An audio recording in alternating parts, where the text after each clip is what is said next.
Nah sekarang untuk KKTP ini kita tidak bisa, oh ini harus 70 misalnya, kan sekolah kita ini suka oh KKM kita 80 nih. Iya. KKM kan kadang-kadang tuh KKM tuh ditentukan ada juga arahan dari dinas.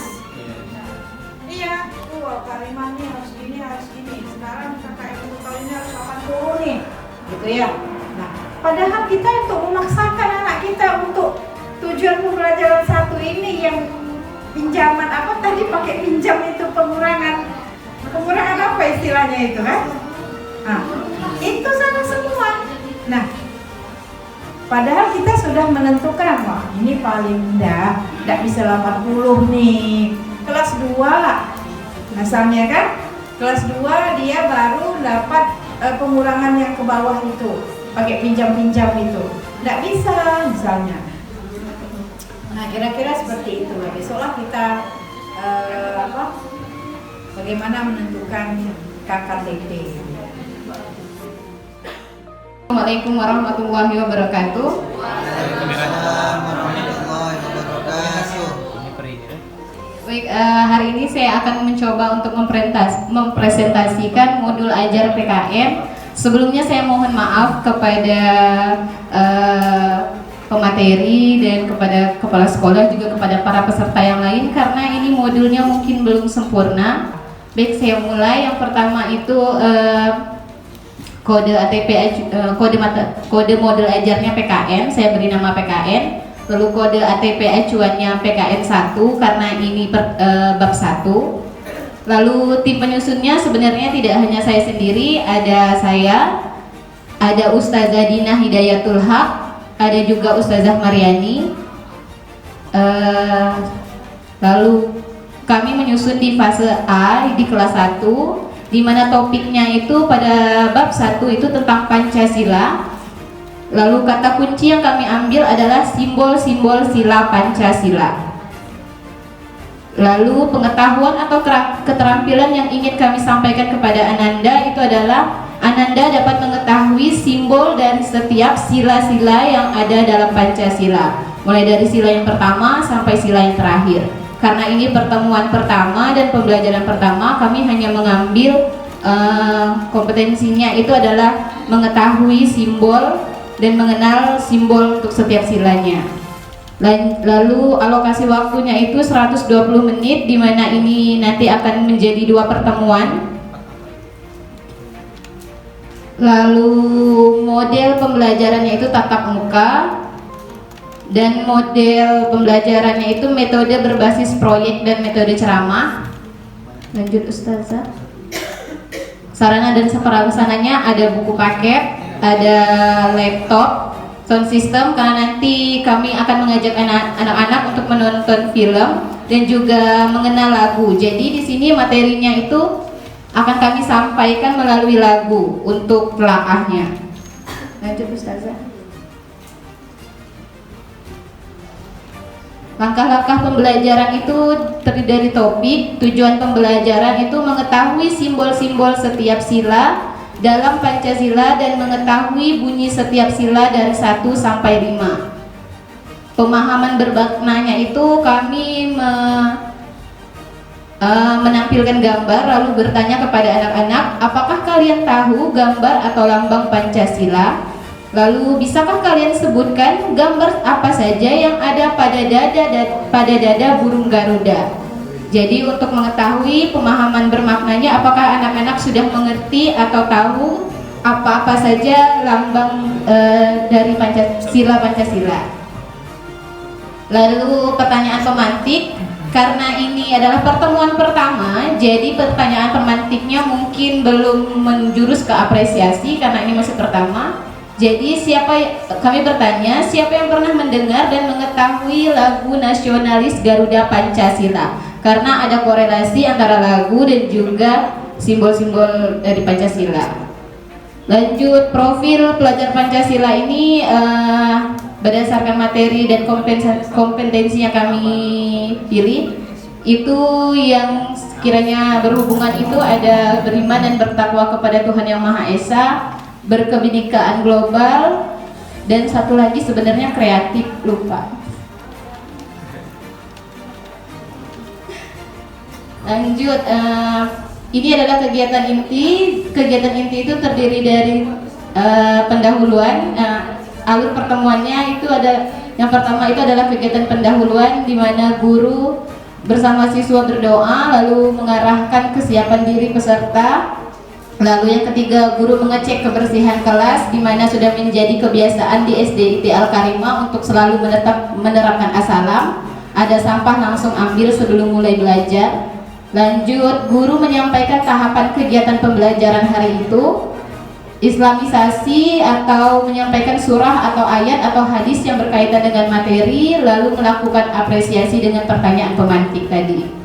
Lanjut, kegiatan inti, guru menyanyikan lagu dan menunjukkan simbol sila Pancasila sebagai telaah.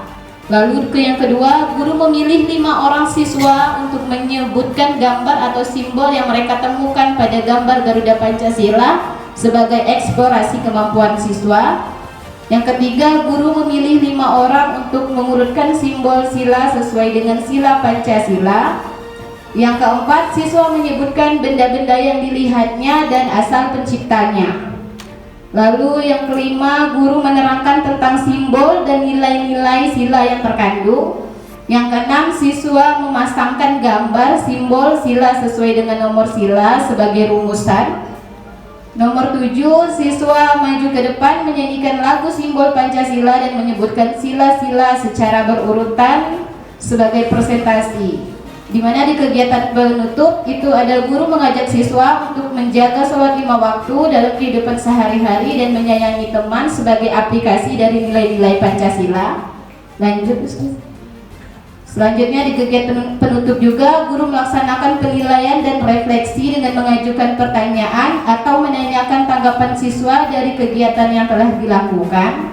Lanjut, guru menyampaikan rencana pembelajaran pada pertemuan selanjutnya. Dan guru mengakhiri siswa dengan mengajak siswa untuk berdoa. Refleksi gurunya mungkin tidak jauh berbeda tadi dengan Ustazah Tia. Yang pasti pertama refleksinya menanyakan apakah tujuan hari itu sudah tercapai, atau hal-hal apa yang harus ditingkatkan, atau hal apa saja yang menyebabkan jika kurang memuaskan, solusinya dan bagaimana tingkat kepuasan siswa. Lanjut, refleksi untuk peserta didik. Apakah siswa senang mengikuti pembelajaran hari itu? Jika iya, mengapa dan bagian mana yang paling disenangi, dan jika tidak, bagian mana yang paling tidak disenangi dan kenapa? Lalu usulan dari siswa agar pembelajaran selanjutnya lebih menyenangkan. Lalu lampiran asesmennya, ini asesmennya lampirannya belum ada karena baru hanya rencana. Formatifnya itu nanti sikap siswa selama pembelajaran. Jadi nanti rencananya akan ada lampiran untuk menilai sikap siswa selama pembelajaran. Lalu menghafal simbol-simbol Pancasila melalui lagu. Ini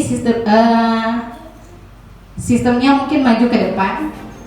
Lalu memasangkan simbol Pancasila nanti bisa menggunakan LKS atau buku paket siswa. Rubrik penilaiannya juga belum ada. Rubrik penilaiannya ini mahir, cakap atau berkembang. Hanya sampai di situ. Lanjut, selesai.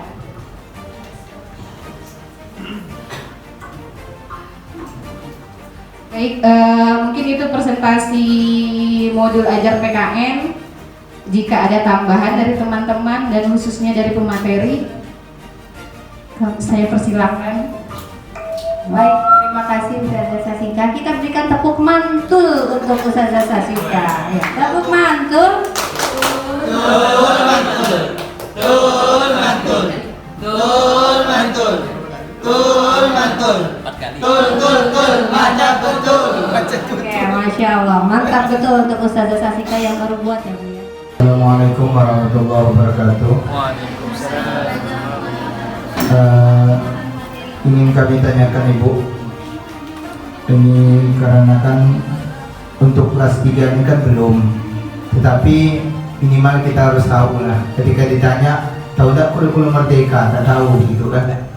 Nah, jadi yang kami tanyakan tadi tentang akun belajar ID Bu, karena sampai sekarang saya belum ada, walaupun sudah terdaftar di Dapodik, tetapi kita kan penting juga ilmu, walaupun kita belum, tapi dari akun yang tadi Ibu paparkan itu kan banyak tentang apa, tentang terutama apa namanya yang tadi yang pertama itu tentang pembelajarannya, terus tentang apa PM tadi itu Bu ya, PMM. Jadi gimana Bu cara mengaktifkan biar dapat sekarang dan bisa dipelajari begitu Bu. Jadi kan walaupun untuk kelas 3 itu mungkin masih 2 tahun ke depan begitu Bu, tapi minimal kita dah tahu ilmunya. Begitu Bu. Boleh Bu kalau bisa dah bisa aktif dari sekarang gitu. Karena kita sudah. Terima kasih Bu. Untuk Pak Ustadz Abror ya, dan juga Bapak Ibu Ustazah yang lainnya, ini linknya ya, linknya untuk mendapatkan akun belajar ID-nya ya Bapak Ibu ya. Bapak Ibu masukkan ke sini, sudah ya ini ya? Sudah ya. Sekarang tinggal mengaktifkan ya. Oke, mengaktifkan ini memang harus diverifikasi dulu oleh dinas. Biasanya waktunya 1 kali 24 jam saja. Ya, ini sekarang kita lihat cara mengaktifkan akun belajar ID. Ini buka ini, Bapak Ibu. Login menggunakan akunnya sudah ada. Ini Pak, coba Pak, dicoba. Akunnya belum ada Bu, akun sama passwordnya belum ada kita. Oke, berarti kan masih menunggu ya. Oke, nanti kalau sudah ada, ini pagi menjelang siang, salam sejahtera bagi kita semua, khususnya bagi warga Bogoraya. Pada saat ini saya Subendra mewakili dari SD Swasta Manisari Kabupaten Bogoraya mengucapkan terima kasih banyak kepada sekolah pelaksana workshop kurikulum merdeka yang diadakan pada hari Rabu tanggal 26 Oktober 2022 sampai hari Kamis tanggal 27 Oktober 2022, di mana kami berkesempatan untuk menghadiri acara workshop selama 2 hari ini sangat memberikan kontribusi positif bagi pengetahuan kami, terutama kami masih baru, terutama dalam hal bidang pendidikan untuk implementasi kurikulum merdeka. Terima kasih kepada pemateri, yaitu Bu Herlina, dan kepada Pak Syabandi selaku fasilitator dari sekolah ini. Terima kasih juga kepada Bu Eli sebagai wakil kurikulum di sini yang telah memfasilitasi semua yang ada di sini. Terima kasih atas semua materinya, semoga bermanfaat bagi kita ke depannya. Terima kasih, salam sejahtera.